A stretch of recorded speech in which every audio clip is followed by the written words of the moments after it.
All right. I do apologize. Welcome. We are here, Warriors Speak. We are live. There we There go. we go. There we go. There we go. All right. So, what's funny about this, Lisa, is that they can really see a true warrior going in right now, which is me. Veronica, I just gotta say this to start our show off. This is Warrior Speak, and I'm speaking. I am having the time controlling anxiety and chemo fog, which newly came on me. I've had it before, but not like this. Like Mhm. I really am looking at this computer screen, and I know my girlfriend is like, "Yo, smack, it's there. You're not," but it's not registering. But this is truly a warrior speaking, guys, speaking to you right now. I am so excited. Lisa, my mentor, is here with me again. And I Hi, was, everyone.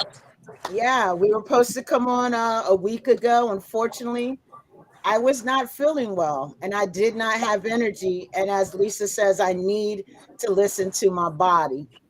So I've been doing that, trying to a lot lately.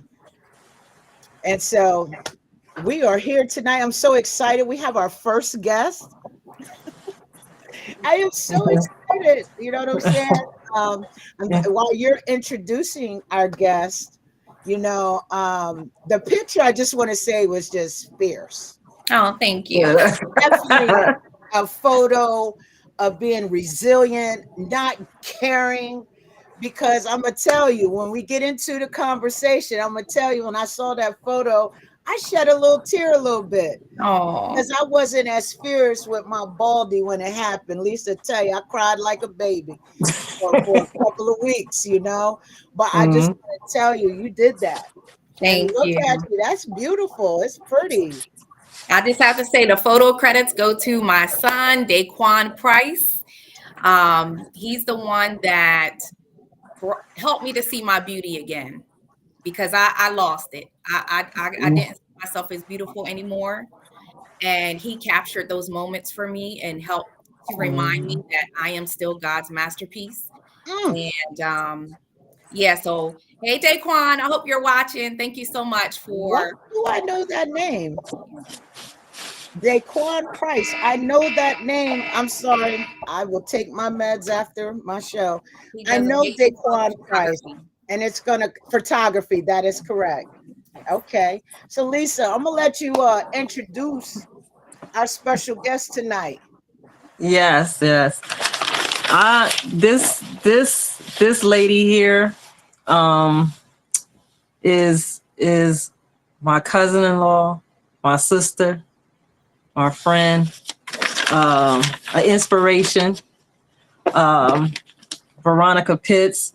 Man, I could say a lot more, but I don't want to take up time because she has a story to tell, which we all do, but she has a testimony, and hopefully through her speaking this evening that it helps someone.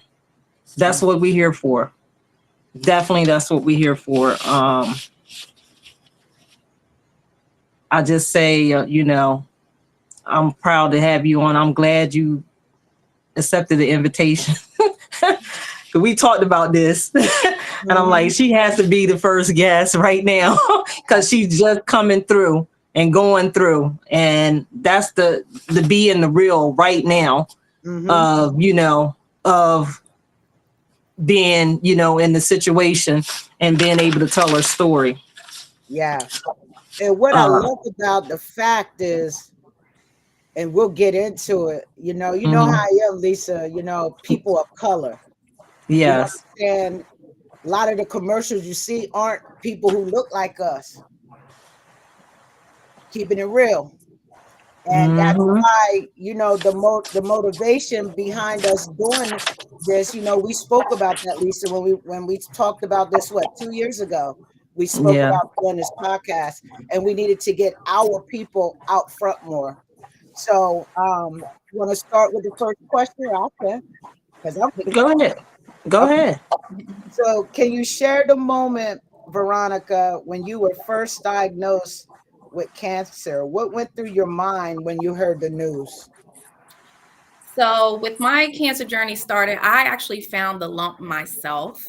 So, one thing I do want to share is I was one of the women that did not do self breast exams on a regular basis. And the reason why I didn't do that was because I had very dense breasts. So when I would go to check my breasts, I was feeling all kinds of stuff.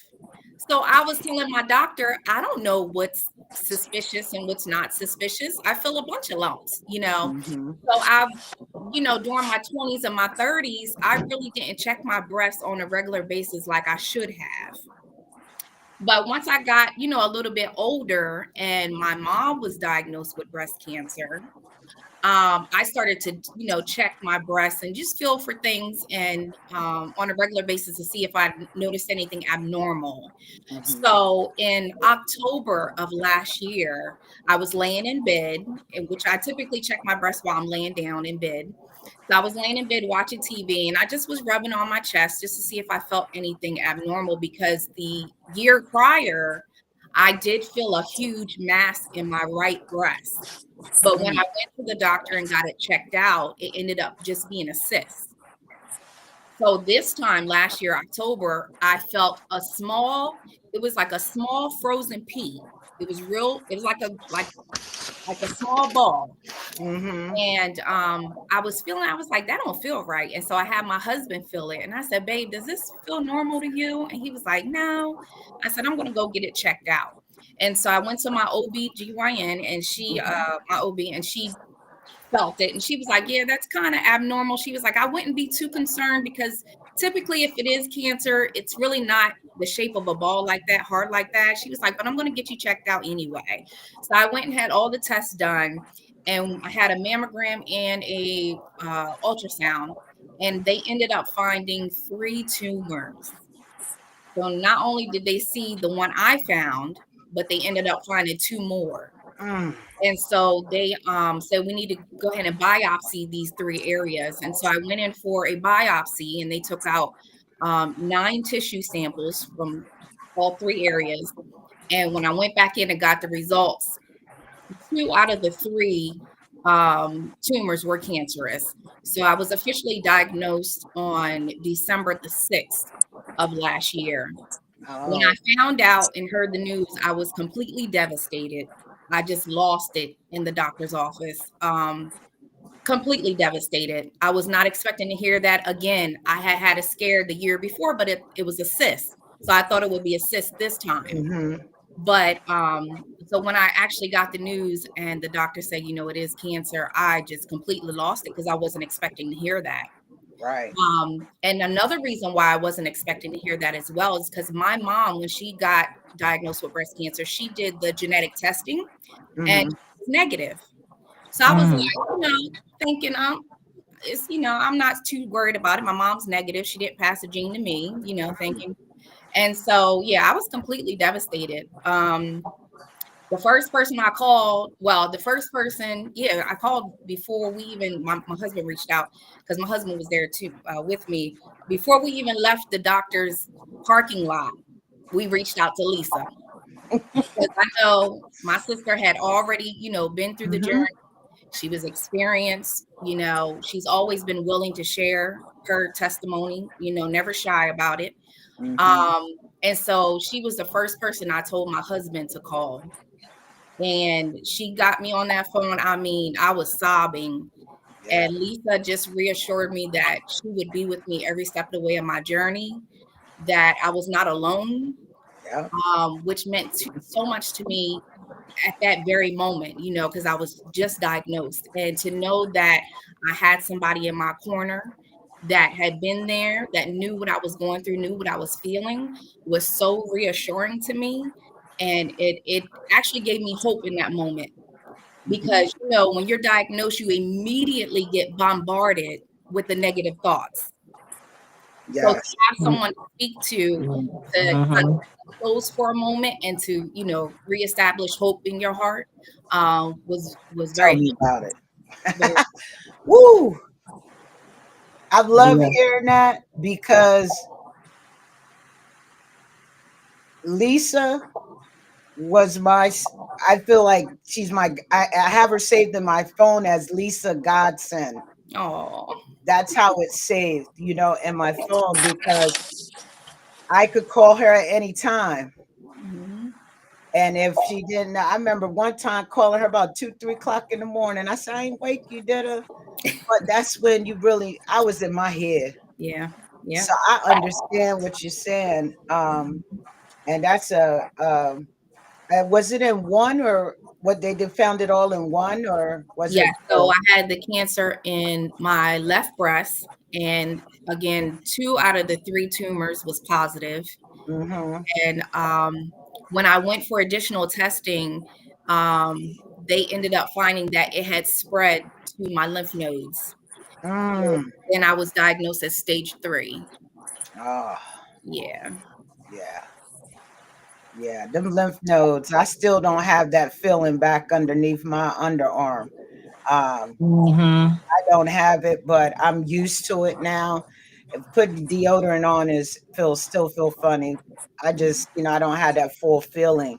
Hmm. So you got diagnosed last year. Yes, December the 6th. Okay. Um, I'm sorry. Yep. Trying to get on track here. Mhm. So when after you spoke with Lisa, Mhm. a lot of people don't understand, and I had these questions this way because these are some of the things I went through, especially family, and then you have children.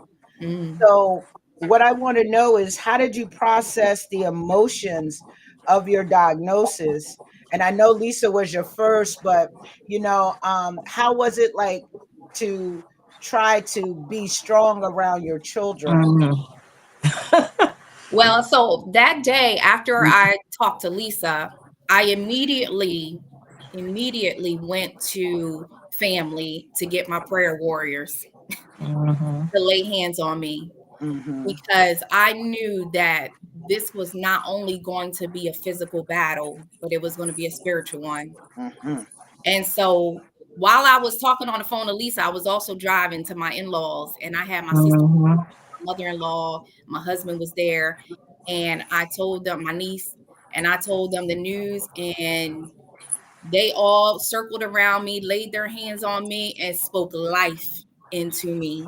Mhm. And they declared that I would not die, but I would live and declare the glory of the Lord. Mhm.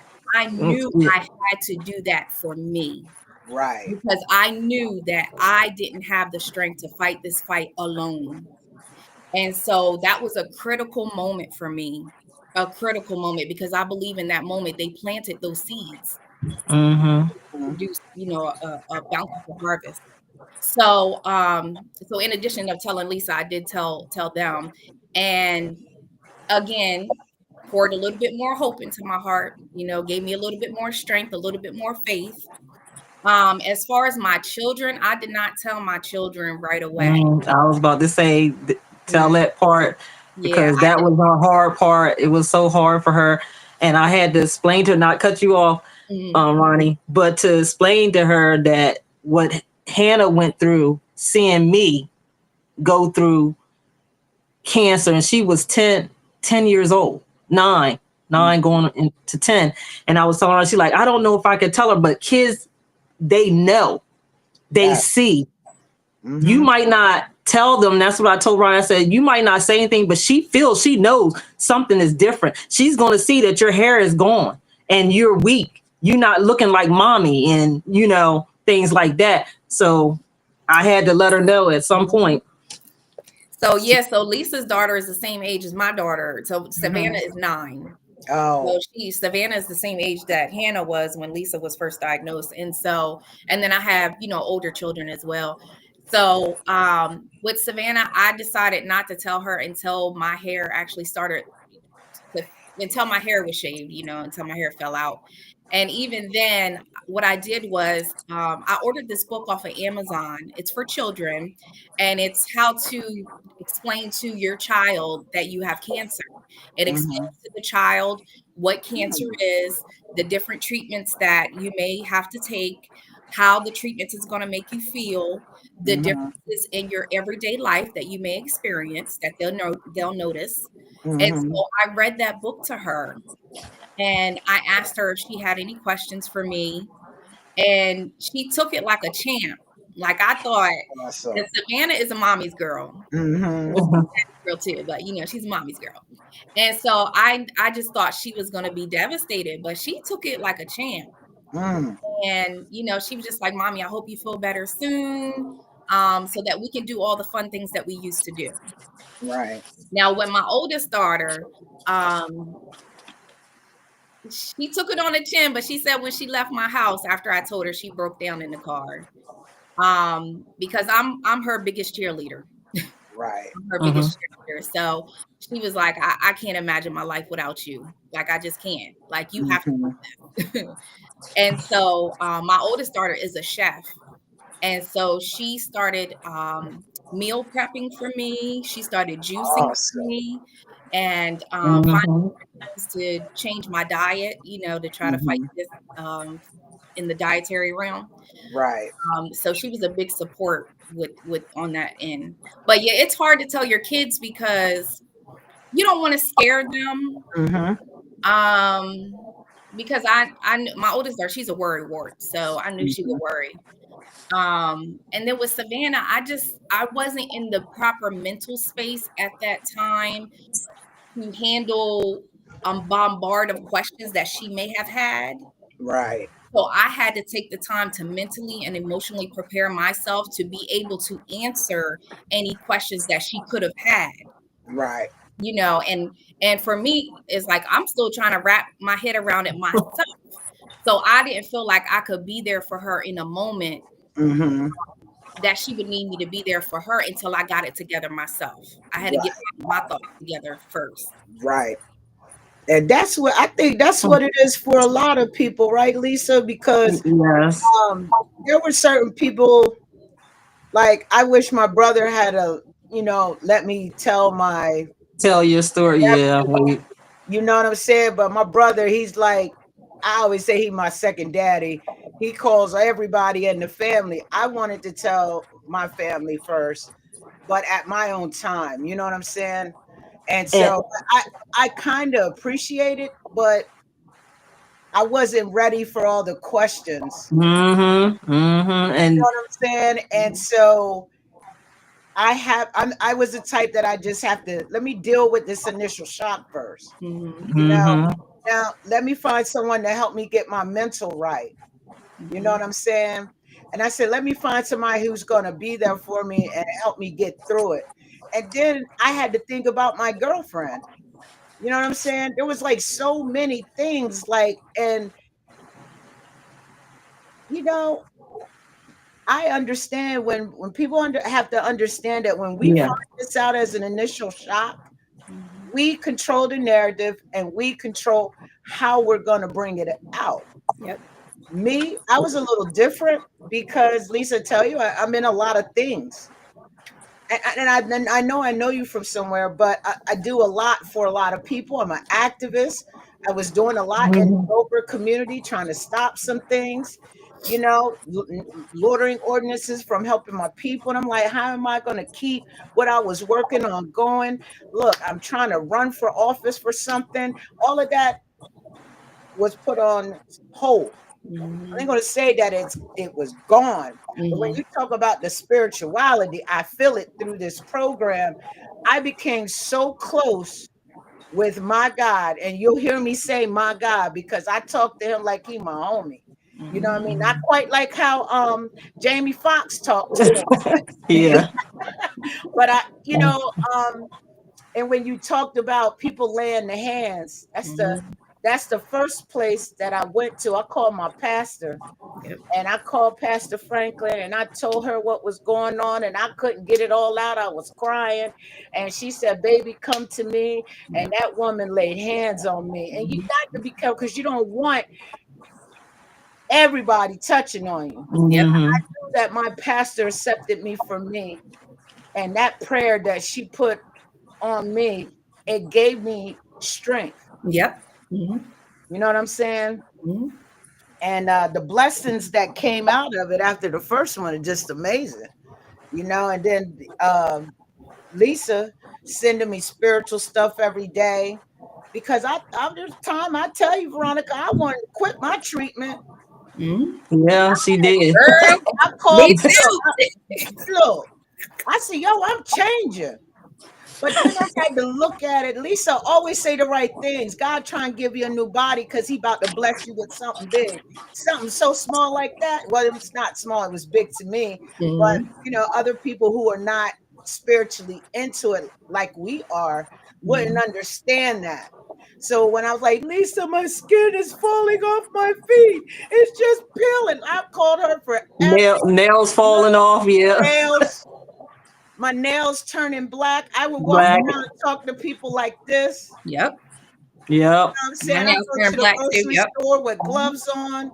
Didn't want people to See, see. mine came off. They turned black and came off. They But, Yeah. came off. but look how beautiful we are now. Yep.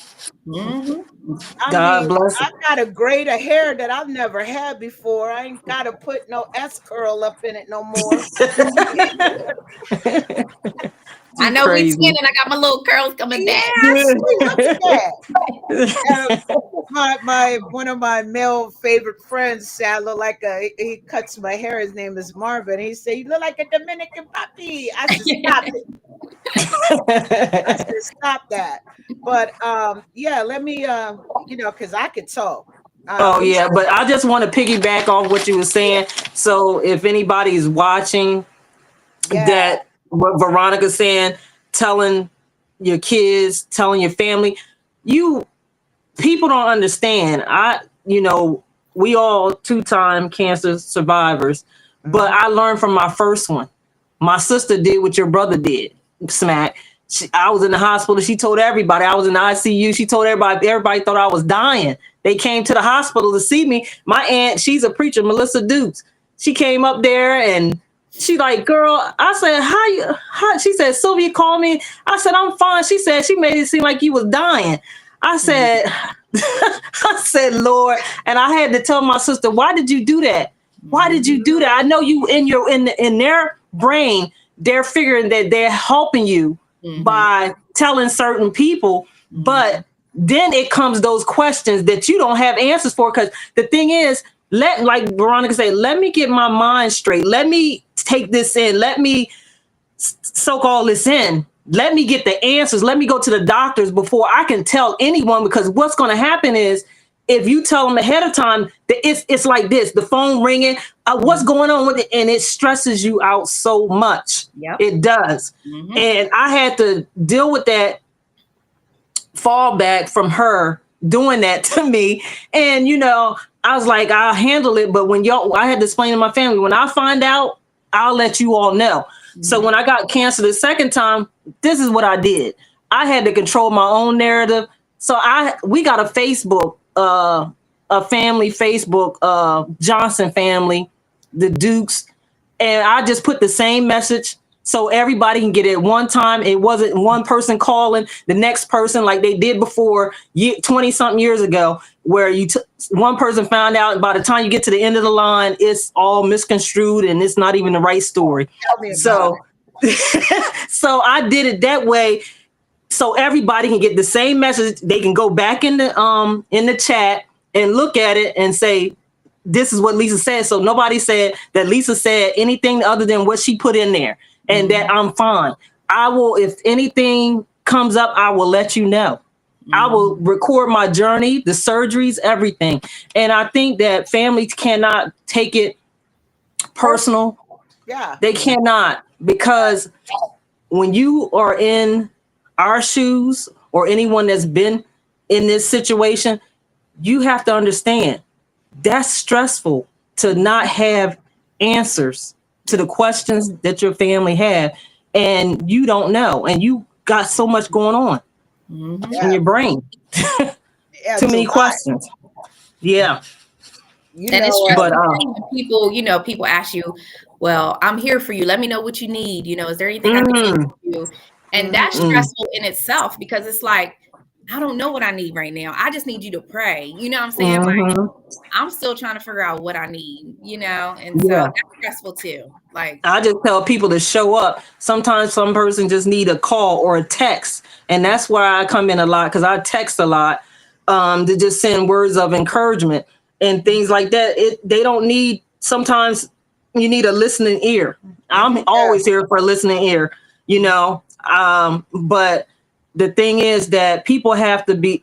I always say there's an etiquette to certain things, mhm, and people have to be to understand that it's not about you, it's about the person, what they're going through. And like you said, Ronnie, when people say, well, I'm here if you need anything, it's like you going through death. mhm, And people say, if you need me, I'm here. But when people going through something, they not thinking about picking up that phone, calling you and say, hey, Ronnie, I need this. No, mhm, just show up and be there. mhm. Show up and be there. Exactly. you know what was crazy is like, the second time when I found out that it had spread, right? Mm-hmm. They talking about get to the emergency room. We need to admit you, man. You don't call somebody at at 7 a.m. in the morning. Them doctors, boy. But I understand they was trying to move quickly because you know I finally got a PET scan. Did you get a PET scan? Let me tell you, my Oh insurance yeah, go company. ahead. I'm sorry, I that wasn't on the list, but I gotta But ask. no, go ahead because we'll be talking about this. Yeah. So I requested one because my thing is, how do you know for sure that the cancer didn't spread if you're not testing that area to see if the cancer's there? And so I requested one, and my insurance company denied it. And it was not sitting well with me at all. I had so much anxiety because I have pain all over my body, like from the chemo Mhm. job. Mm, And so I was sitting with that anxiety, like, oh my God, like, could it have spread to other parts because they haven't checked it? And once it gets in your lymph nodes, mm-hmm, Yeah. easy to spread Mm-hmm. your lymphatic system. So it can mm-hmm, go to other places like quickly. right. Yeah. I went back to my doctor. I said, look, I can't sleep at night. I have high anxiety. I have pain all over my body. I need you to put that request in for a PET scan again because I need it for my mental health. And bare minimum, my mental health. And Yeah. so he put it in again, and the insurance company ended up approving it the second time. And so when I got it when I got the PET scan, it revealed some damage to my bones that the chemo had done, which I expected that. That's why I'm in so Mm, much pain. mm-hmm. And then it revealed, he said one of my lymph nodes in my groin area had lit up. And he was asking me if I had cut myself while I was shaving or anything like that. And I said, well, I ain't been shaving because I ain't got no hair. So Right. no injuries to that part of my body Mm-hmm. for my lymph node to be acting up. And so he told me that he's going to monitor that lymph node down there because, just to make sure nothing is going on.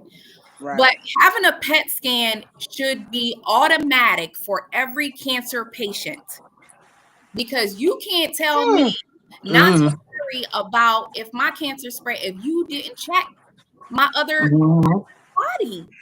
And you know what is so important that she says that, Lisa? I We mean, I know. can't put too much out there, but some things are happening, my sister, Mm. because I snap.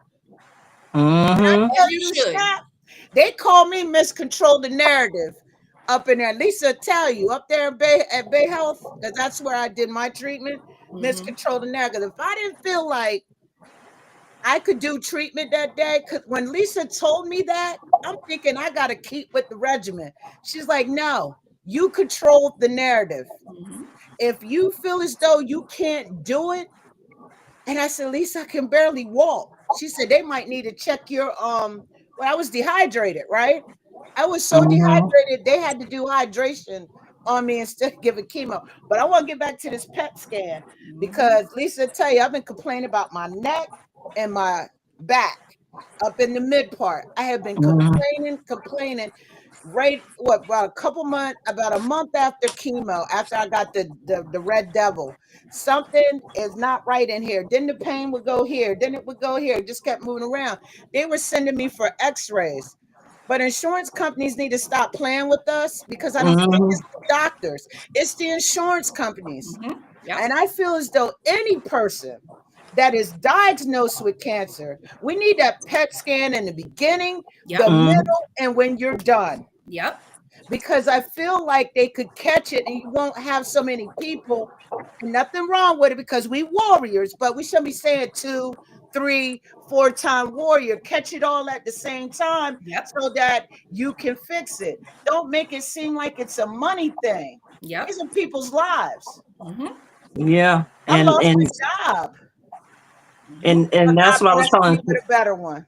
That's what I was telling Smack. I worked for Cigna Healthcare back in the 90s, late 90s, and I worked for them for three and a half years. And I was a medical. I did medical billing uh, with the claims and stuff, and you just amazed at what is approved, what is not approved, and kickbacks, and I seen it. And and you know, it's been years later, but it's always money tied to something. They say, oh, we can't give you a PET scan because we got to pick and choose because PET scans are like $40,000, $50,000. We know they are expensive, but my So is life, you my saying life. my life is not worth it?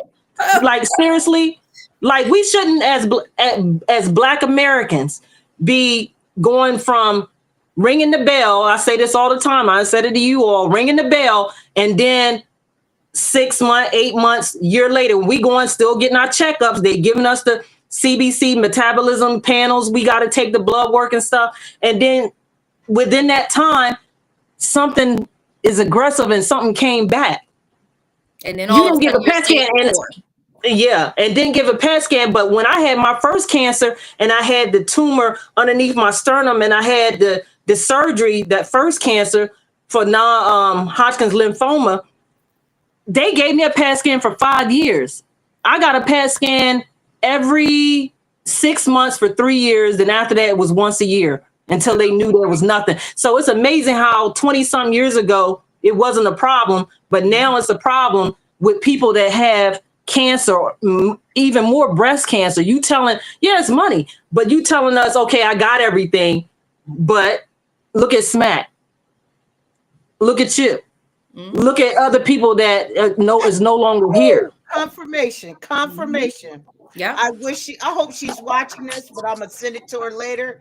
This senator, because she said it to me. If it had been, and I'm not trying to be, and she's white, she's Caucasian. Let me use the right words on our live on Warrior Speak. She's Caucasian, and she said, had it been an old Caucasian man, he would have got that PET scan. Oh yeah. Mm-hmm. And she said, Mm-hmm. had it been a woman that was Caucasian, that's what she said. I said, please don't change my, don't have me thinking it that way. Mm-hmm. But that's where I've been since she said that. So now I've had this will be my second PET scan this year. I have one on Monday. Praise God. I have another one on Monday. Um, and this is to make sure that the chemo treatment that I'm on currently is working. But Mhm. what's crazy is you said that the chemo, I never knew chemo did damage to the bones. Mhm. So now you got me. And I'm gonna try not to go, too crazy on my chart. They don't want me on my chart because I be looking up every little thing. But uh, Lisa tell you, my mama, my girlfriend, they be on me because it drive my mental. Because my girlfriend is a nurse, I start asking her kind of stuff. My mom, retired nurse, I be asking her stuff. It's like, where are you getting this? I said, my chart, and they be laying me out. But I I mean, tell Ronnie the same thing, to stay off there because them results will pop up before the doctor calls you. You up there looking at it like, oh my God, what does this mean? I'm looking it up, and when Smack sent me all her my chart stuff, I said, I seen stuff on. I was like, look, some of this stuff I don't even understand, but I understood when they said aesthetic and something else. I said, She oh got my my goodness. password. You hear me, Veronica? That's how bad it was. I was going to see the therapist like twice a month. Because and they just like, you gotta stay off my chart. So Lisa, my girlfriend, or who I trust to look. So I'm like, yo, the results are in. And I'll be sitting talking to Lisa on the phone, but I'm rocking. Please give me good news. What's it saying? Letting her give And it. I'm like, and I'm not the doctor. I'm like, look, I don't even want to tell you. I'm looking at the same thing you look. I was like, Smack, just wait till you see the doctor, because we both might be just overthinking it, and it might be too much. So the thing is that we working on that, but it's something, the next question to ask, because Hold on one Ron. second, Lisa. We got Oh, somebody. We've got a lot of people who have been sending us oh, comments. okay. You guys have some family members on here. Hey, Christine, Shannon. Hey, Christina. Shanna, Christina. Hey, Hi, Miss Darlene. Spade, Miss Pat Spade. She's awesome. She's down in Lower Delaware. Definitely prays for me a lot and my mama. And I believe, and I don't want to put this on her, but I believe she is a warrior as well. I'm going to find out more, but I believe she is a warrior. I just can't remember. Please charge it, to my, don't, charge it to my mind, not my heart. But Darlene Hatton says, hi, ladies. I totally agree about getting scans to monitor our tumors. However, please remember that PET scans can expose you to more radiation, and radiation can cause some cancers to grow or spread. CAT scans are less invasive and less radiation. Yeah, but I feel Yeah, scans, when it comes to your bones, you really need that. And I'm it, at stage 4 and it's spread to my bones.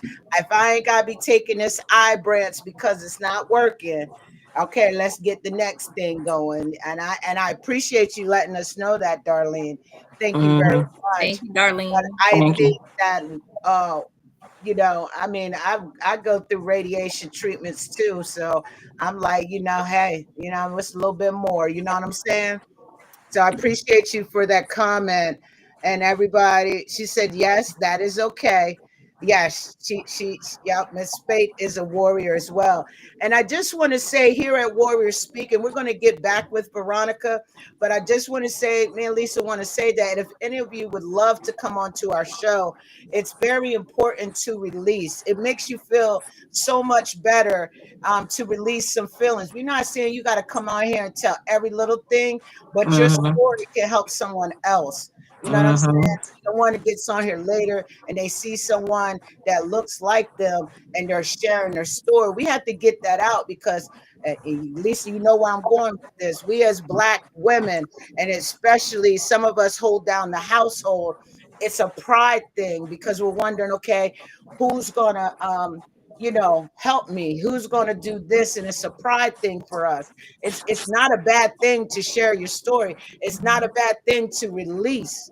You feel what I'm saying? And so Yeah. I think that's important because during my treatment, and Lisa will tell you, I had people getting treatment just sharing their story, and I was like, that's good that you shared it, and that's where it Hi, all Nay. from. Huh? I was saying hi, Nay. Oh, okay. Yes. And hi, Amen. everyone. If I can ask everyone to do me a favor and just share the live for us. Okay. That's what Yeah. we would like you to do. This is to bring awareness. This is not just in breast cancer month. This is all the time. Oh, You are Nay, I here, got your Warrior. shirt on. There it is. Hey, I got your shirt I on, usually Nay. have mine on or something with it. I had something, but I'm straight here from work. So hey Nay, how you doing? So Lisa, go ahead with your question. Yeah. Everybody could share. Uh, That would be lovely. yeah. Make sure you share the live. Um, what types of treatment did you undergo? Uh, and what were the most difficult parts of those treatments? So I underwent 16 rounds of chemo. I did 2 different drugs. I did the Red Devil, which was the devil, and I did what was the other one? Taxol or Yeah. Mm. Taxol. so oh my gosh. It was horrible. Chemo, when after my after I finished my first chemo treatment, I was at home that evening and I was sitting on the couch, and then I just started feeling like something coming upon me. So I went upstairs to my bathroom in my bedroom and I sat on the toilet and I just felt like I was dying. Like my whole body went scorching hot. My stomach was all jacked up. I felt so sick. Like I felt like I was dying. And I was just sitting there on the toilet and I was telling God, I said, God, there's no way I can do this 15 more times. Like there's no way. I was like, you're gonna have to take me. Like I cannot do this. It was and I was just so upset. Like I was just so upset because chemo is just it's literally poison. They're like pumping poison into your veins, to try to kill the cancer cells, and it just tears you up. It tears you up. It tears your body up. So after my chemo, the toughest thing about the treatments was the side effects. Like I had like every side effect under the sun. I even end up getting the shingles. Really? Never had the shingles in my life. I got shingles all on my neck, on my back. Was your skin peeling? Yes, my I skin. wonder if that's what I had and they just didn't test me for it. Yeah, the I'm shingles. talking piles of skin. It was so bad. It hurt so Yeah, it bad. hurts. Every time you like even gently touched it, it felt like somebody stabbing you with like 1,000 needles. And my skin was peeling. It was red. It was just horrible. And I was just so upset. I'm like, God, I'm already going through enough. And to top it off, you're going to throw shingles on me. Like, it was just, I just felt like I was being picked while I was down. It was really hard to deal with. Really, really hard. So the side effects was the worst part of the treatments. The migraines, the dry mouth, the mouth sores, The mouth sores, yeah. skin changing, losing your hair, even feminine issues, the pain. Like I said, I finished my chemo in July and I'm still in pain 24/7. My whole body hurts. I feel like I'm a 100-year-old woman trapped in a 44-year-old body. Yeah, and it's crazy because the pain never goes away unless you deal with it like me. I just deal with it, It's crazy. It really That's does a number on your body. It really does. So the symptoms was the main thing, that was difficult to deal with. And then also all the testing. Like I got plugged today. I'm so tired of needles. I'm so tired of scans and this test and that test. Yes. It's a lot mentally. Like I had to go get Look, a and CT they stopped scan. using the lidocaine for our ports. Oh yeah. And you know why they stopped? Because of Not me. because of you, Lisa. It's because of me. And they remind me every time I go to oncology, Jen and them, they tell me, we stopped doing it because of you, because the allergic reaction I had, anaphylactic reactions, they stopped using lidocaine. So sorry, y'all. Y'all have to take the pain of that needle being put in that port. I'm Yo, sorry. let me tell you, I think I got the comfort for about 3 or 4 times, and then I remember you sharing the story, and they says, "Yeah, we don't use this any longer." And then it's like, well, one time I'm not going to say it. I don't want to get nobody in trouble. They weren't supposed to use it. I was like, I can't do it. I'm in pain. I started crying, and then she was like, "We got a little left. Hold on." I said, "Thank you." So I was scared, and it scared them so bad. I was like, I can't believe that. Like y'all start giving people lidocaine because of me. I was one person. I was that 1% that they said, "Oh, this will never happen." Unfortunately, I end up getting allergic to it, and they after I scared them 4 times up there, and they rushed me down to the ER. They like, "Yeah, we can't give nobody lidocaine no more." Yeah, my And it's skin because of is real me. light. Where they sprayed it, my skin is real light there. The pigmentation has not come back. Oh. I don't care. I needed that because I'm a big baby. I don't play no needles, Veronica. Let me tell you, I need my mama there. They Big hurt. shout out. I gotta give my mom a big shout out. especially when you said, when you talked about your treatment and the first night, and you said, God, like, okay, what is going on? What are you trying to tell me? They tell us not to question God. Let me tell you, I question God. The old school religion. Don't you be questioning God. You know what I'm saying? I'm like, look, I'll question God every day. God, I know you said you won't put more on me than I can God, I bear. could bear it. That's I'm what I used to telling say you, all the I time. can't Woo. bear it. And Yep. let me tell you, I can't. I was crying to him, and here come Lisa. I was like, I'm going to quit. She said, oh, no, you're not. Nuh-uh, you controlled the narrative. And Yeah. that's the first time that Lisa ever, she talked to me like a big sister. You feel me? Even though I'm older. I think I'm older. Yeah, Yeah.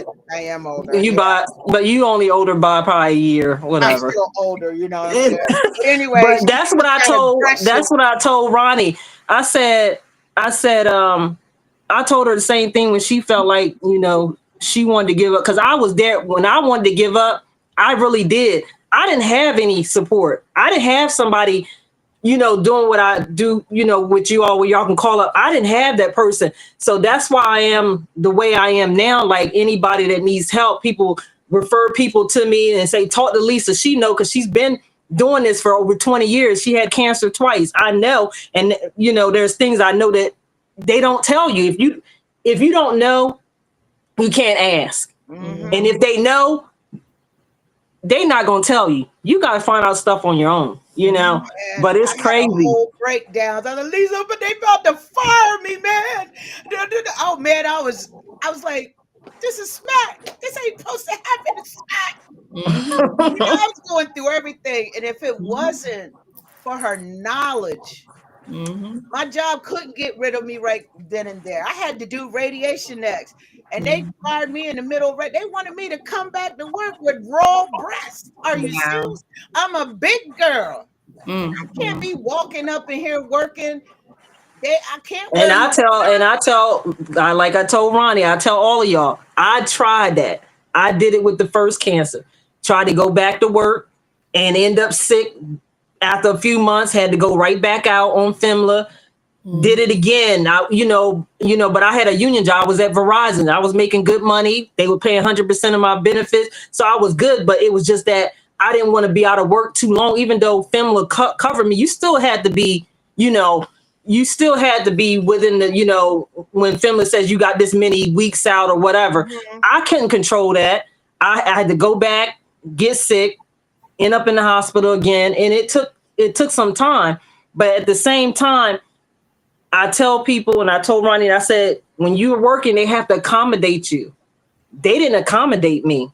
They fired me and we were union. And they waited all day to tell me that they were going to let me go because I didn't come back within my time. But I'm in the hospital. So what do you think I'm supposed to get up out of the bed and come straight to work and get on the phone and the customer call center and take calls for Verizon? Are you serious? But they end up, as I told people, that it was a blessing. I didn't see it coming, but I filed a complaint with the EEOC. And 3 years later, somehow they found me because I had moved like twice. And I was on the list for the lawsuit for Verizon, and they settled out of court. But the thing is that they have to A lot of accommodate you. people not going to be smart to know that, I know. because my job, when they said I was going to go, right? They said that would be my last day. That wasn't my last day because I know my rights. You just can't do it like that. See, they think we dumb. You know what I'm saying? And if you don't, especially if you have that posted, which they supposed to have the job, on the back in the break room, it tells you right on there. You have to make accommodations. And if you fire that person because they are ill, you will get a lawsuit. You will be hearing from someone. And that's what happened with Verizon. They didn't want it with big companies like that. They don't want to be in the paper. They don't want any paper trail to know, like, going through court. So they settled with a lot of people at that time for some millions of dollars. But it was so many people that replied back. But I was blessed because I didn't even know. Someone told me, they was like, told my sister, like, tell your sister she's gonna come and tell us some money. I'm like, yeah, right. I don't know where it's gonna come from, because at that time I was on unemployment and I had just had Hannah. I'm like, I don't know where this money coming from, but whatever. And I'm a patient person because I forget all about it. And went down the line months later, and the paperwork showed up, and I filled it out, sent all my X-rays, all the medical stuff in, and sure enough, they paid me 1 year, 2 years. I mean, 1 year, full year, and another year. But never think that money is always free. It's not. That's a whole nother. I had to teach. Yeah, say something about that later. But I learned that tax yeah, site. it's a blessing. But yeah, working and maintaining. Like I told Ronnie, it does affect your family, it affects your kids. And I want to say that because it did affect my daughter. Hannah was a very outgoing person, but she seen me struggle and see me every day laying on the couch. I look like, what's the movie with, I think it's Denzel. Somebody was sick. Frail, I forgot the name of the movie, but it's an old movie, but that's what I look like. I had no eyebrows, no hair, sitting up there with my beanie on my head, laying on the couch, and she had to take off her clothes before she get to me, get in the shower, and dispose of those clothes because I couldn't be contaminated because I couldn't have the new Lasta.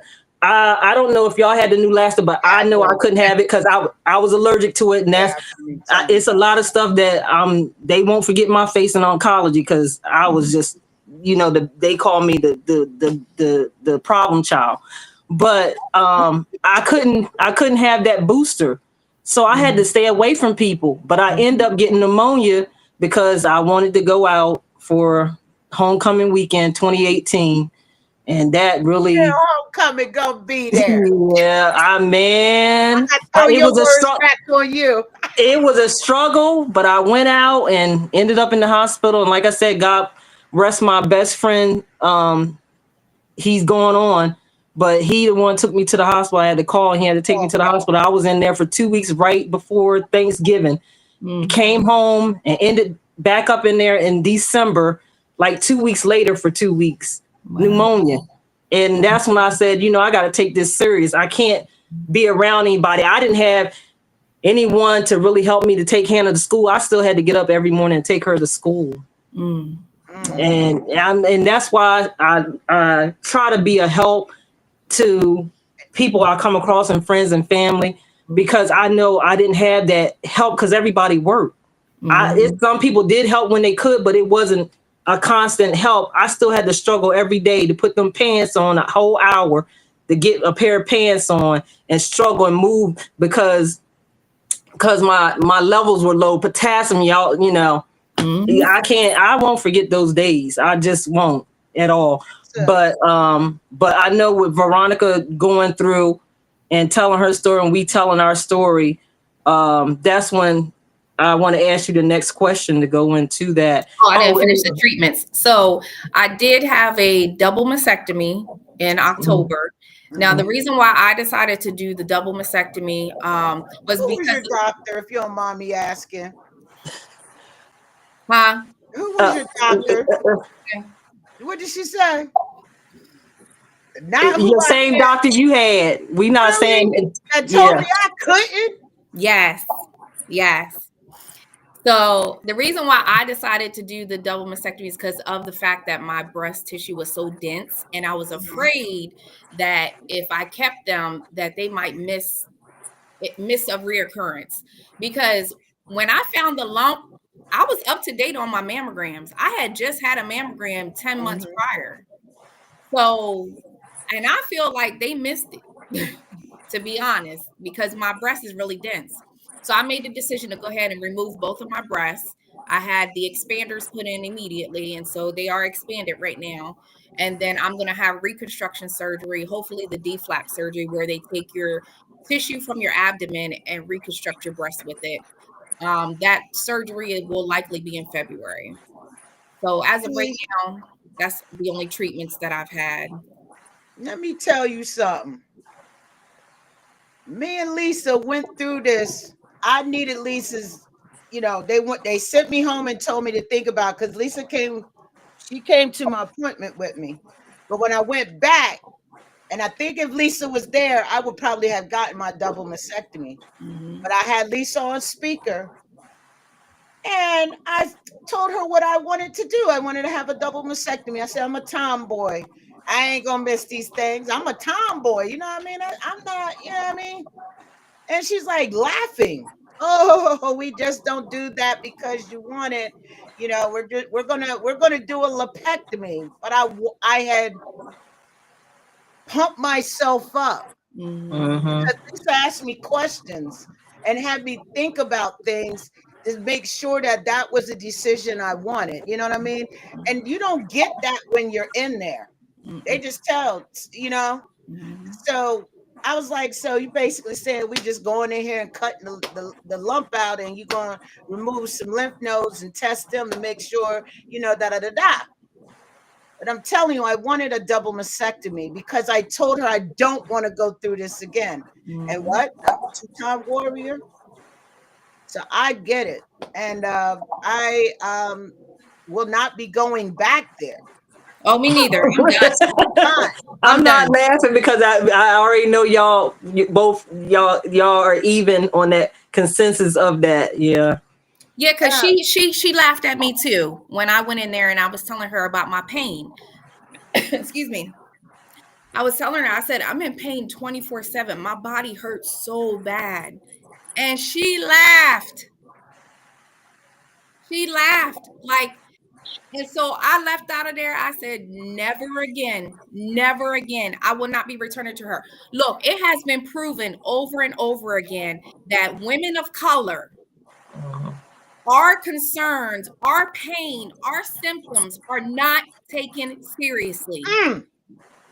Please And share this live, y'all. Share the live. Mhm. it's Share it been right proven now, over please. and over. And when she laughed at my pain that day, that's all I could think about. That's all I could think about. And it's ridiculous that we have to yell and scream to get our voice heard, and then we're labeled as erratic, aggressive, out of control. And it's like, you're not hearing us. Why does our pain get diminished? Like, I don't understand it. If I'm telling you I am in pain, I can't sleep at night, I can't hardly put my clothes on by myself. My hands are swollen. I can't hardly wear my wedding ring half the time. Like, why is that funny to you? Why is that funny to you? Look, So I said, never again. I'll never go back to her again. yeah, Never. I'm done with it too. And Chris. it's a shame because, like Lisa said, it's not a lot of doctors that specialize in it. You know what I mean? We need more, you know, doctors that handle female issues. And Delaware Mhm. need that. Yeah. Mhm. And I need everyone to share the live. And I really Yeah. appreciate everyone tuning into us. Yeah. This is good information. And Uh, you Christina hear asked what she reported. And yeah, No. Tina, It, reporting it, this is the thing with reporting her. She's yeah. been in the business for so long and is such a staple in our community that I feel like even if we put in a complaint, it's Mm-hmm. on deaf ears because she has so many awards and she's recognized yes, Mm. by so many people as being this amazing client, doctor, that I feel like, again, if we women of color yeah, put in a complaint, I feel like it's just going to get swept under the rug. yeah. Because women, and y'all hear me when I say this, women of color, like I had to tell this one nurse, because they were really trying to talk me into getting chemo. And I said, what did I tell you? And I said, I'm not trying to be that nasty person, but you can't understand what I'm going through. A black woman's body is different than a white woman's body. I can feel certain things in my body and know that I cannot take chemo today. But I cannot do that to my mother, who is my caretaker right now. Yep. I can't do it to me because I feel if I take another chemo, I'm not going to wake up tomorrow. My body can't take it. And I already talked to my God, and he told me I could have a day off. They used to laugh at me. I had to make some jokes out of it. You know what I mean? Because y'all trying to force me now, but I control the narrative. Yep. You can't Yeah, force. I told Ronnie that the days I said you control. If you don't feel like it and something's hurting, you don't have to, because when your levels are low and things like that, they'll stop and say you can't do it because your level's low. It's no difference when you're in pain and you don't feel like it. I'm taking a break day. I'm not coming in today. I don't feel like doing it. Even when I got radiation Monday through Friday, 20 some years ago, every day for 2 months, I was like, I'm not coming in today. Even though it was 20 minutes of radiation, I'm like, I don't feel like it. You can't tell me, oh well, it's gonna make your radiation treatments longer. Yeah, just tack it on the end. That's fine. I'll deal with it when I get there. But don't think that I don't have a choice and you the doctor and you know better. Mm-hmm. Let me tell you what controlling the narrative. I went through treatment for a year and a half. Wasn't it about a year or 4 months? Because I had radiation afterward, and that was going to be the longest. There were days that I had to go in there every day get radiation, and I'm talking super zap because I'm a big girl. You know what I'm saying? Thanks, Data. That thing, big old, yeah. I mean, so I'm like, there were days I had to call them. I will not be in. I am in so much pain, and I had to use the cream they give people for Burns. For burns. That yes, burn. burn victims. And then when I said, well, Lisa, ain't nothing happened, they said the skin would fall off. I know Lisa was laughing in the background. I know she was like, it's coming. Man, when it came, I called her, I took pictures, I sent it to her. I said, look, I ain't trying to gross you out. But yo, I am scared because I never seen nothing like that before. And then I was so mad with that doctor. I refuse to say her name or the company because hey, somebody may have some really good insurance, can go wherever they want, out of state or no Christiana, wherever. But I was so mad with her because I wouldn't have to really go through that if she just gave me what I wanted. It's my body. Yep.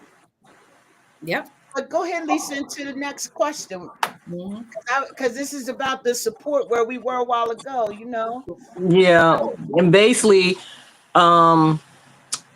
with that, you had a support system during your recovery journey. How did that go for you? And could you share a moment when your support was significant difference for you during your journey? So my support has come from some unexpected places. And so my journey has been rough when it comes to my support because the people that I thought was going to be there weren't there or weren't able to be there. The people I needed there, the people closest to me, people that like I didn't even have like a close relationship with were actually there for me, surprisingly. And so my journey with that has been up and down, especially emotionally. I did share with some people close to me that I felt, abandoned emotionally, physically. But at the end of the day, life be lifing for everyone. Yeah. Everybody got their own stuff going on. And you really, like you said before, you can't take stuff personal. You know what I'm saying? Like God is going to make sure all your needs are met, even if it doesn't come from the source that you think it should come from. So that's another thing I learned on this journey is don't put God in a box. He already promised you that he was going to supply all of your needs, but don't put him in a box as to how he can provide those needs to you. It may come from unexpected sources, and I thank God for the people that showed up for me, during this journey. Another supportive group. So through Delaware Breast Cancer Coalition, I actually joined My Sister's Keeper, which is a support group for women of color. And they have been a tremendous blessing to me. Just being able to have that outlet, that group of women to talk to if I have questions or if I just need somebody to listen to me because I'm having an emotional day and only they can understand what I'm going through. It's like, yeah. husband loves me and he's been a great support to me, but he can't fully understand what I'm going through mentally and emotionally because he's never had cancer, you know. Yeah. So having that support group, my sister's keeper, has been a tremendous blessing to me. And of course, you know, family, friends. Yeah. I can say the most pivotal moment for me is when I initially got diagnosed and my family laid hands on me and prayed for me. I had a group of friends, girlfriends, come over to the house and lay hands on me and pray for me. Um, to me, those have been pivotal moments to me because it helps me to regain my strength and my faith and my hope. Because you go through an emotional roller coaster through this journey. Some days Mhm. you're having a good day and you feel strong and you can beat the hell out of the devil, and then other days you're crying, you don't want to talk to nobody, you feel defeated. Mhm. So during that roller coaster, it was important for me to have those moments where I had my prayers warriors to lay hands on me and to pour their strength into me. And that's why it's so important to have, you know, brothers and sisters that you can lean on, because in your moments of weakness, that's when my brothers and sisters are supposed to be my strength. You know, Yeah. iron sharpens iron. You know, we're supposed to be there for each other in these moments of life. Because we all want to go through something one day. Mm-hmm. So, but yeah, just having, you know, the friends and family, the prayer warriors. I even had a prayer warriors that are praying for me right now in a prayer group with my old church that pray for me on a daily. Yeah. And when I rung the bell, when I did my last chemo treatment and I rung that bell and those women came and I had that whole aisle full of people that have Mhm. for me in secret. Like I was just overwhelmed with gratitude. And I Woo. told them, your prayer Thank you, God. is why I'm here today. Your Mm-hmm. prayers is why Blessings. I rang the bell. Like your prayers is what got me to this point. Even if Amen. you don't know people Amen. are praying for you, they are interceding. They are going to war on your Mm. behalf. And it's literally life or death. Mm-hmm. Yeah. Because I can tell you, if I did not have people praying for me during this journey, I would not be here right now. I Right. would not, because spiritually I was weak. I was weak. You know, Yeah. so I needed that strength. I needed those people to intercede on my behalf, and I'm forever grateful. Yeah. I love hearing what you just said because my older brother, he couldn't take me crying.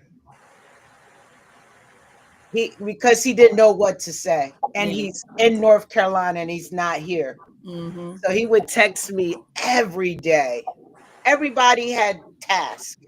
My brother would text me every day to make Mm. sure that I felt good Mm-hmm. and that tell me he loved me every day. My baby brother, I remember I said, I don't know if you think like life is just going, man. I said, I ain't been out of the bed for 2 days. And I said, Mom is frustrated because she don't know what to cook for me. Everything, like I felt like I had put hot sauce on everything. Yeah. I Mm-hmm. even put it on. I Mhm. ain't even gonna lie, I put it on grits one time just so I could eat something. Mm-hmm. And Mhm. my baby brother, Really. I really had to. I had to text him a lot because he's emotional and a feeler like me, and I Mm-hmm. didn't want him crying. I needed him to concentrate on what he was doing for his family and going through. Mm-hmm. And but my mom, and a lot of people, the fight like smack. It's not about me because everybody knows me as Smack. My dad, Howard Smack, who had cancer, he had prostate, he beat it. And then my mom, Patricia Smack, they're warriors. So that's what those two pink hearts are. And I knew that I had to be strong. And my mom saw me weak because I never understood it. And then Lisa finally told me, my mom made me come out. She stopped bringing food into my room and I eat on my little table. She made me start coming into my kitchen and sitting down because that was my exercise. Mm-hmm. She made me walk down to the post box to get the mail. talking about her hip was hurting. She would make up all kinds of stuff, but it was just mom being, the mom that she is, so that my legs, because Yep. I developed neuropathy Me really bad. I had my left leg was like 2 times bigger than the right. She had So lymphedema. lymphedema. yeah, Lymphedema. yeah. So I don't have that now, thank God. They're really, keeping track on it, but I do get the little pins and needles, but not as bad as it was. But support is very important. And that's what people have to understand. But sometimes we too, because I'm a needy person. My mom spoiled me the first go around. She hated that I went to the water after my radiation treatments or chemo, right? When it got warmer, somebody told me about Port Mahon. That was my spot. I go out there, pray. That was my time with my God. I released. And after that, I come home, stop to Starbucks and get me that what was that coffee? I can't even remember, something with caramel and all that. I get Mm-hmm. margarine. Take 2 or 3. That thing would last me for like 2 or 3 days. And one of my friends, Chrissy, turned me on to that. But I could taste it, and it was good. And then I start putting protein powder in it, okay, because I started losing weight, and they didn't like that. But that was my time to talk to God. My mom thought I was out there contemplating suicide. I never thought about contemplating suicide, but I really had talks with God, like, yo, because I was wanted to quit and just live my life out. And, Mm-hmm. and I thank God for taking me through what He took me through, because I don't feel that way on the second go around. Mm-hmm. I know I have said it to my girlfriend a couple times, like, yo, I'm just done. Like, yo, it spread to my bone. They said stage 4. Yo, me, metastatic breast. Yo, that's how I was. But you Mm-hmm. gotta let me get that out. But I also Yeah. have to keep in mind that those who are close to us, that are right in our household, you know what I'm saying? I have to keep in mind, like my girlfriend, everything that every time I talked, it was about cancer. She wanted me to kind of change up the Yeah. story. And I wasn't thinking Mm-hmm. about how she felt. You Mm-hmm. know what I'm saying? Yeah. I'm the one that's going through it. Yeah, I'm going to have that support, but they not going through it. So sometimes people think like the people we want to be there for us, God will show you who is really supposed to be there for us. Yep.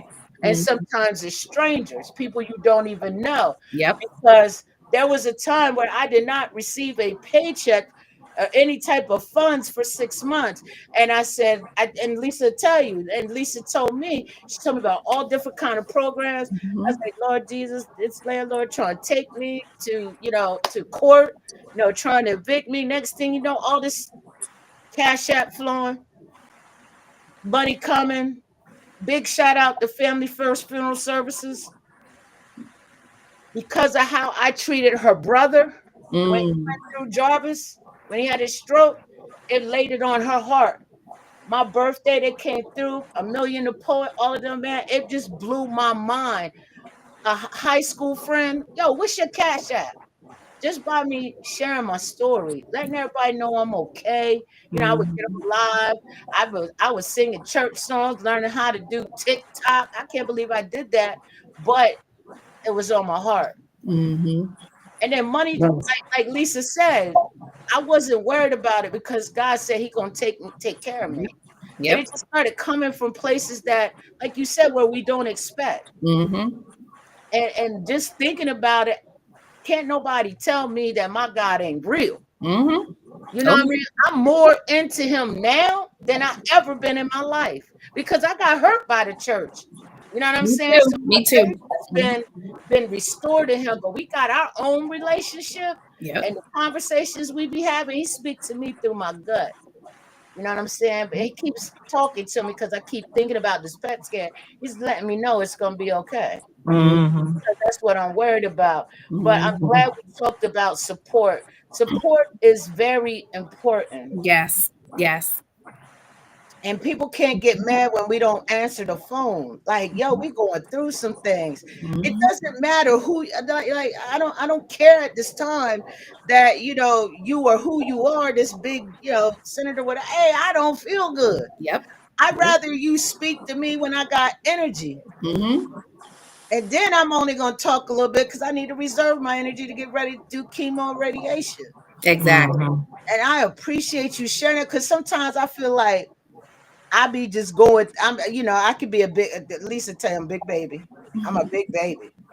Maybe I'm just overthinking it, but it's so awesome, especially to hear Lisa say it, but to hear you say some of the same things that I was going through, and especially when it comes to support the people that you wanted to be there, Mhm. just weren't there. My daddy helped me understand. My daddy coached me through the second one in the beginning. Mhm. I said, Dad, this is different. He's like, what's different? I said, man, I need some protein. Because the eyebrows mess with my gums. So I Mhm. wasn't eating. Yeah. So my dad with my mom and my girl, they all telling me about cooking in a crock pot. I don't do no crock pot cooking. I don't cook, period. Mhm. So, I really But don't think about it. That's why I told Lisa the second fight is personal. Because the Mhm. first one showed me who was there for me. Mhm. The second time, it's personal. Mhm. Everybody don't get to see everything. Mhm. Yep. No. And so I Mhm. appreciate you sharing that. Now I feel a little bit better because I Mhm. was like, yo, am I really being too much of a big baby? But I wasn't. Mhm. Wow. And people like they think of our physical ailments, right? But they don't understand that we go through just as much mentally. And it's a lot just to keep it together. And then with some of my chemo treatments, I literally was just laying in the bed and felt like I was losing my mind. Like I felt like it did something to my chemical balance in my head. Mm-hmm. mhm. And you feel like if you share that with people, they're going to think you're crazy. But you're literally going through so many changes Mm-hmm. that you just can't share it with everybody. You're just trying to keep it all together Mm-hmm. so you don't fall off the edge. So it's been quite a journey. But I have to say, Well, through it all, God has kept each one of us. Through For a it yeah. reason. all, He has showed up in ways that I never thought He would. He has constantly, throughout the journey, showed me and you guys that He is there with us. He promised Mhm. that He would never leave us nor forsake us. Mm-hmm. You know what I'm saying? He promised us that. He's right Mm-hmm. here going through the journey with us. You know what I'm Yeah. saying? And when we Yeah. start to take our eyes off of the cancer and Yeah. put it back on Him, that's when we regain our strength, our confidence, our Ah! power. That's when we regain that. Yep. Yeah. It's about perception, where you're looking at. Whatever your eyes is focused on is what's going to become magnified to you. Mm. And it's going to control your emotions and the way you think and what you do. But so it's as soon as you put your eyes back on God, what the old timers used to say, look unto the hills from which your help comes from. There it Mhm. is. You Yep. have to look unto God, unto the hills from which your help comes from. He has all the answers. You know what I'm saying? Mhm. And you'll start to see your mood start to shift when you take your eyes off of your symptoms, your problems, and your diagnosis and put it on God, His promise, Yeah. His word. You'll start to feel a shift within your spirit. Oh Yeah. yeah. You really do. Let me And you tell just you. gotta listen. Definitely. I Definitely. was remember I told you, Lisa, I said, man, I be talking to God like 3 or 4 times a day. My boss came into my office today. He's like, who are you talking to? You're the only one in here, so I'm talking to my God. He said, oh, okay, I'm sorry.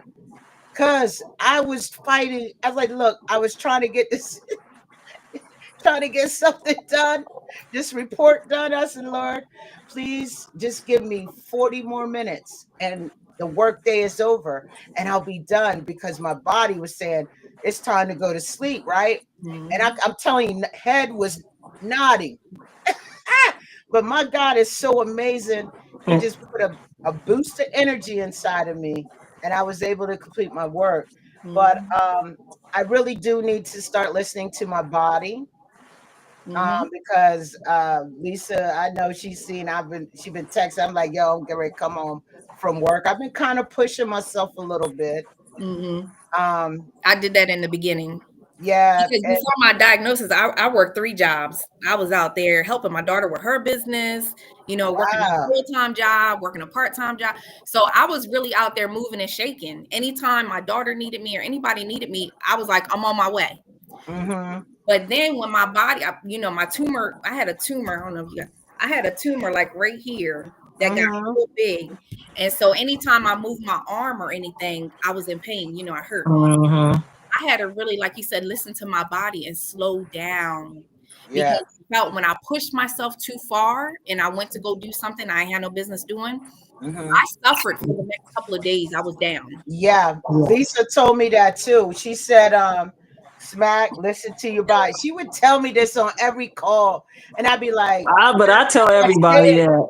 Because everybody think, oh, I feel good. I feel like my old self. But no, honey, about time you get halfway through whatever you doing, you going to feel it. And you need to sit down. Don't keep pushing because then you down. I did it because I was always Superwoman. I was always doing somewhere, doing something for people, doing this and that. And then it had me down for days. Yep. And that's why I know. And that's why I tell people, don't think that as soon as you ring that bell, you're like, oh, I feel good. All right, go back to work and see what happens. You're going to go to work and the stress on your body, because your body's still healing and you're still going through that, it's going to put you down. You know what? So take a minute. The last procedure, that we're gonna all laugh together. The last procedure Lisa had, I had it. So I felt good giving her some advice. I said, look, it's gonna feel like you can probably go out there and lift 20 or 30 pounds, but don't you do it. Don't you do it. I knew not to lift nothing. You better lay down, because let me tell you, it's gonna come out of nowhere and you're gonna be hurting. You know what I mean? Because she's like, yeah, it's not that bad. I said, okay, listen to me. And then the next day, I was like, you okay? And she was going through it. So it felt good to give you advice. You're always helping everybody else. Because I've been there. You know what I mean? Yeah. That situation. And you was like, I'm late here on the it wasn't that. It was just you can't push. You can't you can't push. And that part is connected. That part is connected down there to you gotta do, you can't be constipated, none of that. That's the part that hurt. And that lasted for like a week and a half, man. But once I got through that, I was fine. I was fine. But I think, we have to come back and definitely have like a forum of just talking about different things, because I tell people that the full hysterectomy I just had, it wasn't because it was by choice. It's something I had to do because of the medication tamoxifen, and was causing issues, and I didn't want to have cancer for a third time, so I had to have that removed in July. And I everything is gone. Everything is gone. And I'm fine, except for the hot flashes. The hot flash I had for 20 years is nothing compared to the hot flashes I have now, because it feels like I'm burning, it feels like a sauna inside your body coming out, and kicking your legs from under the cover. You hot 1 minute, sweating it. That part I can deal with it, but it's a preventive measure that I've taken. But I know we over our time, but we will have to discuss a lot of things and let people chime in, because tamoxifen, some other things that Ronnie brought up too, and asking her to come back on. Maybe we can just have a forum where we can discuss different things and give people information that they don't know. But we wanted them to hear your story this evening. And especially the resources that are available, because a lot of the resources that you shared with me, I didn't even know about, and I know a lot of people know about it. Yeah. We definitely need to do that. Definitely need to do that. I think that will be our next call, our next live. But the last question, just to lead into, I think that you already answered majority of it, but just to ask the lessons during your journey, what have you learned about yourself in life at this point? Man, I have learned how strong I am. Even in the moments that we discussed that we wanted to give up, God said, not so. You're welcome, Darlene and I'm Lakeisha. telling you, me, you, and Smack, we are, when you say warrior, Smack, we are some warriors. I'm telling you. Mm-hmm. I like I said, when I had that first treatment, I did not imagine that I could get through 16 of those treatments. And so I have learned how strong I am. I have learned that, like I said before, God is with us every step of the way, even when it feels like Mhm. he's not. God Yes. is still with us. He sees and knows all that we're going through. I have learned to be more empathetic and sympathetic to people and other people's situations, and not, and realize, like I said, everybody has stuff going on. Life is not Mhm. everyone. So Mm-hmm. to be more sensitive to other people's stuff that they got going on, um, Yeah. I've learned that in this process. Um, Oh, what else have I learned? I've learned that to reprioritize life, because Mm. when you're living everyday life, you get caught up in the grind. And so Mm-hmm. you forget like what's really important. You Right. what's really important. So I've learned to simplify my life to focus on things that are most important. Loving and being loved and leaving a legacy. Like when you're facing death, you ask yourself, like, oh my God, if this thing takes me out, did I really leave the legacy that I want to leave? Did I teach my Mm. children everything that I want them to know? Did I say Mm. everything I needed to say to people that I Yeah. love? Did I really, make the impact that I wanted to leave on this earth before my time is up? Mm. Like, it makes you reprioritize things and focus on things that are most important. You know what I'm saying? Yeah. Yeah. Before I leave this earth, I want to I want to know that I touched someone's life for the better. You know what I'm saying? Mm. Yeah. So I really learned to take a step back from the busyness of life, to Mm-hmm. slow down, to reprioritize things, to be more simplistic, and get back to the root of why I'm here. Yeah. Because All our right. lives do not belong to us; they belong to Woo. Yeah. God. We are here Yes. with Yeah. a mission, Amen. ambassadors for Christ. You Mm. know what I'm saying? And so our life is not our own. We're a Yeah. living sacrifice for him. He sacrificed his life for us.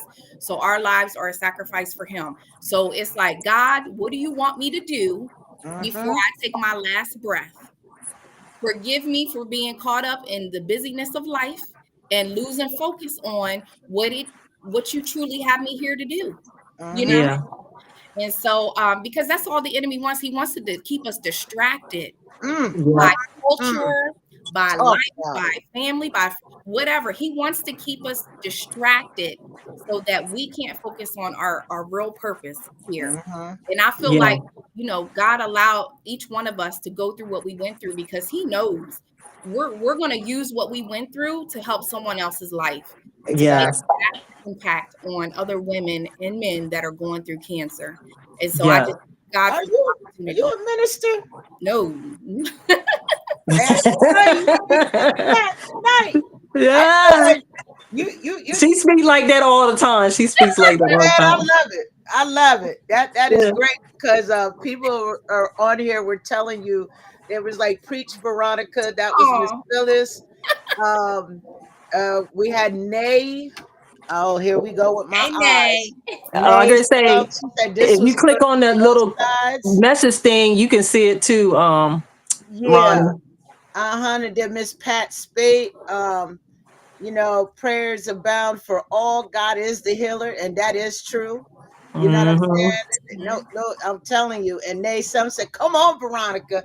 Yeah, I'm just saying, like, I needed this to happen tonight. I'm Yeah, telling you. It was in.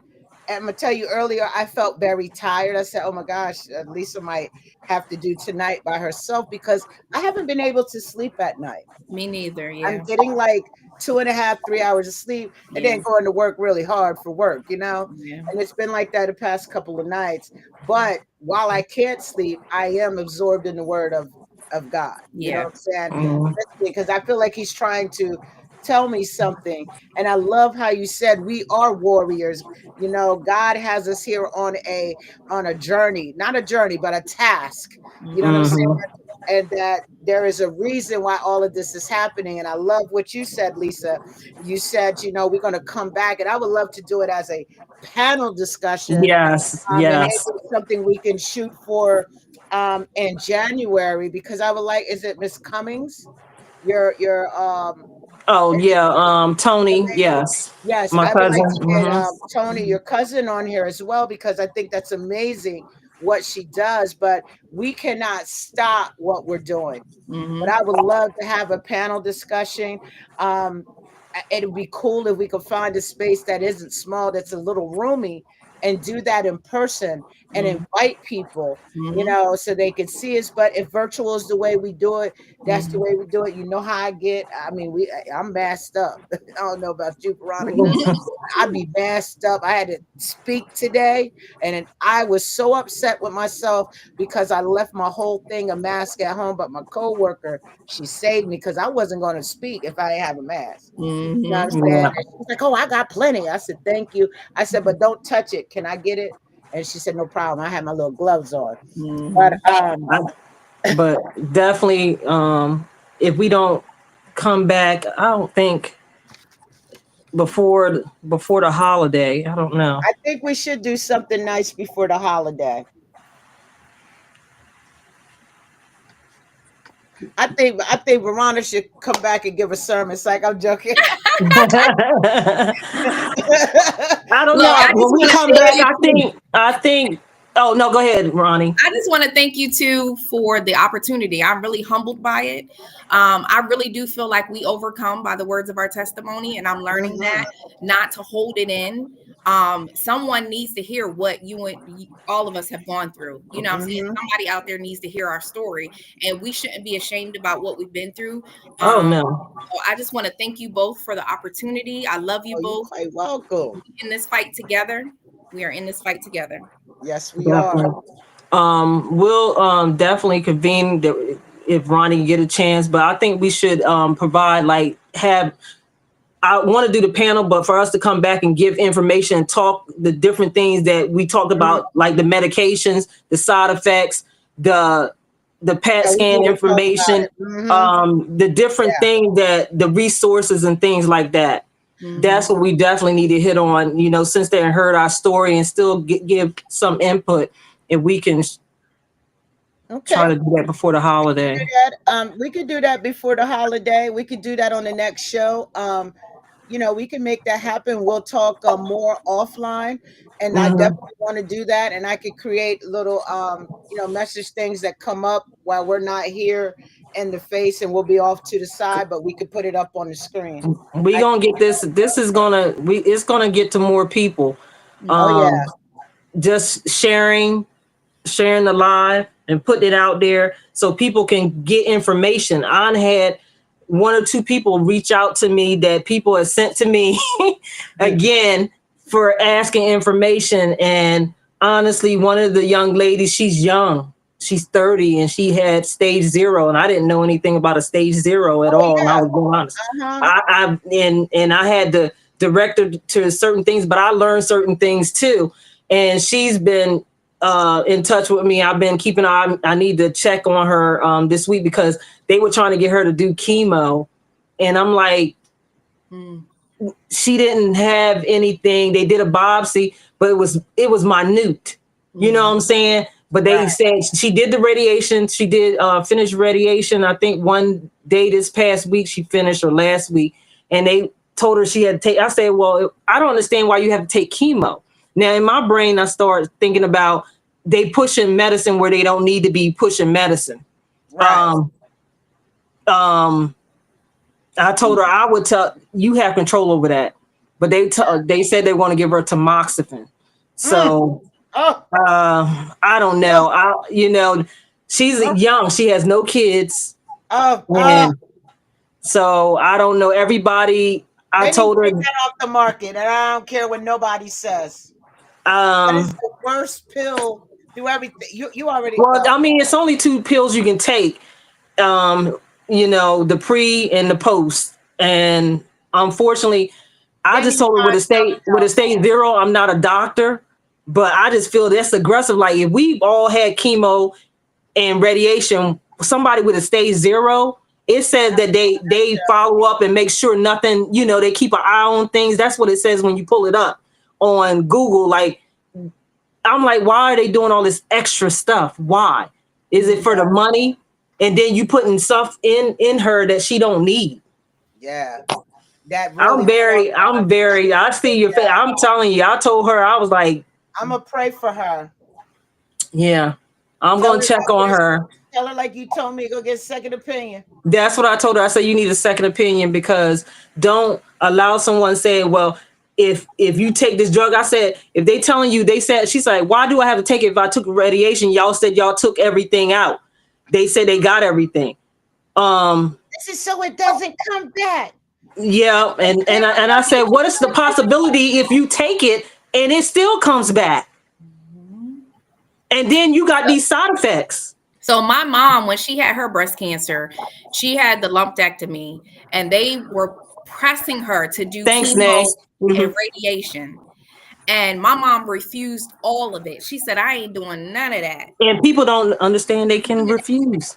And so, because if you're telling me you cut it all out of my body, I'm cancer free, why the heck you want to put this poison in my body to break my body down? And I asked her oncologist when I was with her, because I went to every appointment. I said, what's the percentage rate of it not coming back or whatever, or something, or preventing it from coming? And she said something low, like 8% or something like that.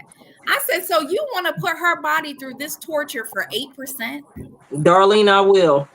Like, I have told her. Like, no, my mom refused all treatment. She did end up taking the hormone blocker, because hers was estrogen positive.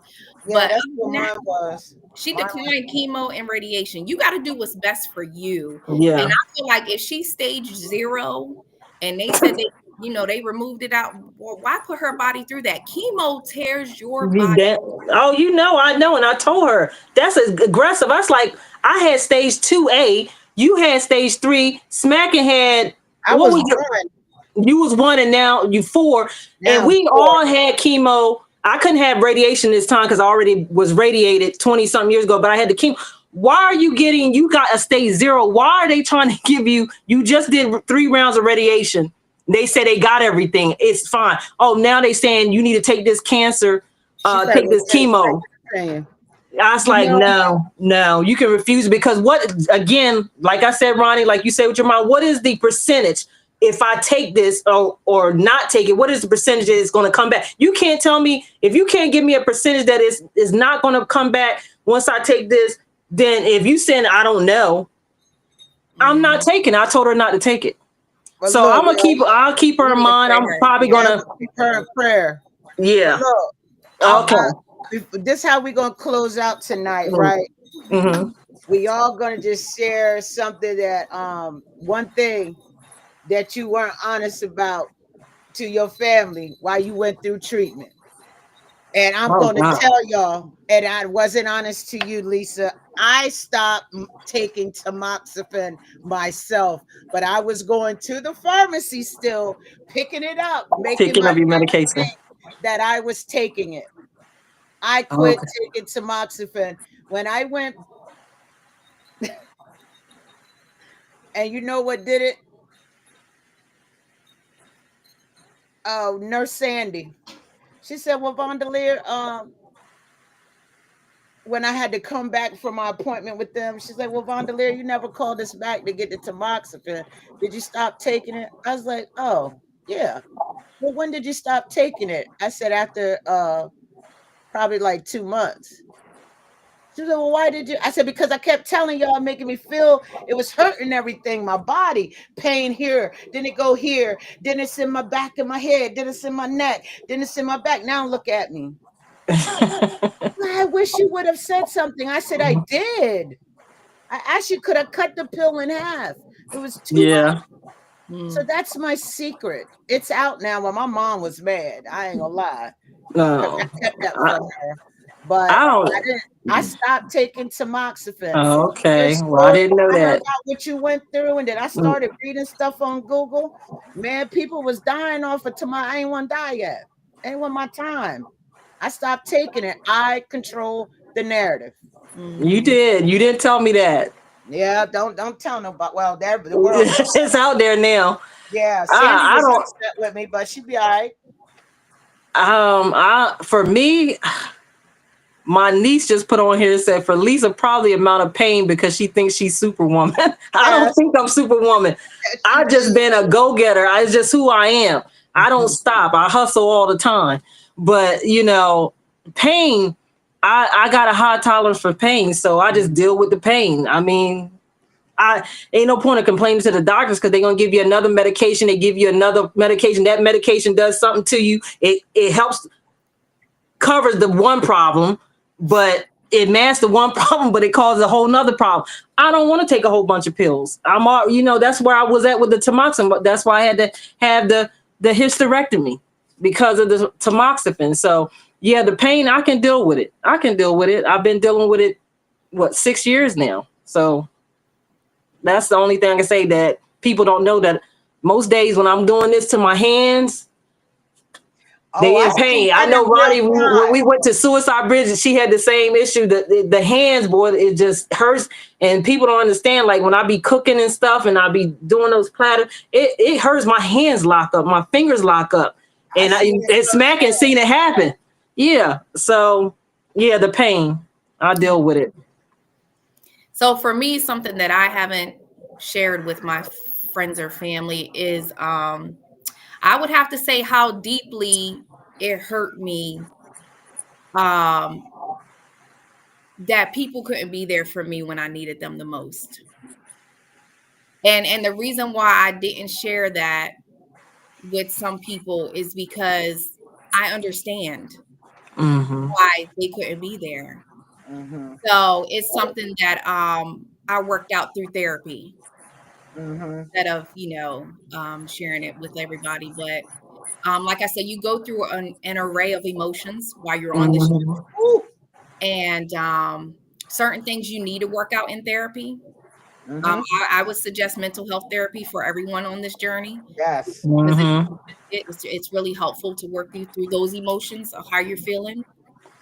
Because while you're on this journey, you don't want to damage relationships based because you're going through your emotional roller coaster. Mm-hmm. You know what I'm saying? So it's Exactly. good to have a third party to talk to work through those things so that you don't damage relationships with other people. Mm-hmm. But yeah, it's hurtful when you feel abandoned. One on the flip side, you understand. You know what I'm saying? Yeah. That's Mm-hmm. just that's the emotions I had to work out in therapy. Yeah. I appreciate everybody sharing something. You know what I'm saying? Yeah.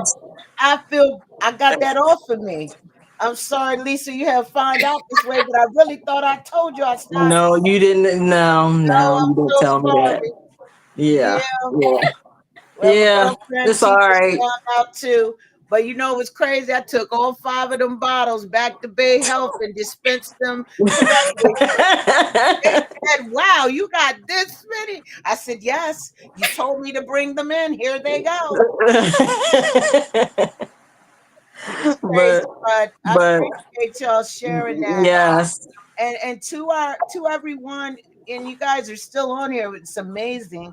If anybody would like to join us into Warriors Speak, and I think it'd be great to hear from family members to come on if you got so that we can hear your story too and Yeah. what you went through. If you were a caretaker, if you're the Mhm. person who's helping your loved one, if you Mhm. are that warrior out there praying for us, because I'm on a lot of prayer lists too. We would love to hear from you as well. But if you are someone who has been through it, we need you to share your story to help our community. And there are men out there, and I know you're out there, and you're going to Mhm. me who have been through and have the strength to share it because our kings need to hear this too. Oh Mhm. yeah, we got men get breast cancer too. Yep. Yes, they need to hear it as well. And it's no embarrassment. You know what I mean? Come through, because Yep. we need to, set our pride to the Educate side. and Yep. get the information out here. And that's why we're doing this podcast, because we have women of color that need this information, that's not getting it from the organizations or my sister's keeper, unless you get cancer, that some people don't know. And I'm gonna give this, but I'm gonna give it when we do the next live podcast, that they give free mammograms at the hospitals. Bay At what Health is the time? second Monday of each month, I think, if they haven't changed it. Sussex Health campus, they do it. I think the first Monday or Tuesday. It's something like, I'll get the information. If you don't Yes. have insurance or anything, you can get a free mammogram at the hospital. They do it once a month. But I'll Yes. give all that information when we do the next podcast. We'll Yep. And give out the resources. that would be in 2 weeks. That's right before Christmas, right? That is I Christmas think. Eve. That is Christmas. No, yeah, Oh, that is Christmas. yeah. Why I think not? we might have to do next Wednesday, because I think the following is what, the New Year. Okay. I'll check my We'll calendar. talk. Yeah, Yeah, we'll discuss it. But look, I want to thank everyone for tuning in to Warriors Speak. This is a big shout out to House of Peach for sponsoring us to be able Yes. to do this. Thank you so much, Peach. And I want to say this once again, you can hit up myself or Lisa if you're trying to get on the show, you want to be on a panel. Let me tell you, however you want to be a part, because this is just something that Lisa and I we talked about this 2 years ago. It needs to get out. Yeah. And I'm now at a space where I can sit and talk about it and not cry. And we may have some tearful moments, but I think I did pretty good today. And thank you, Veronica. No, This will not be the last. Yeah, no. The energy is just amazing.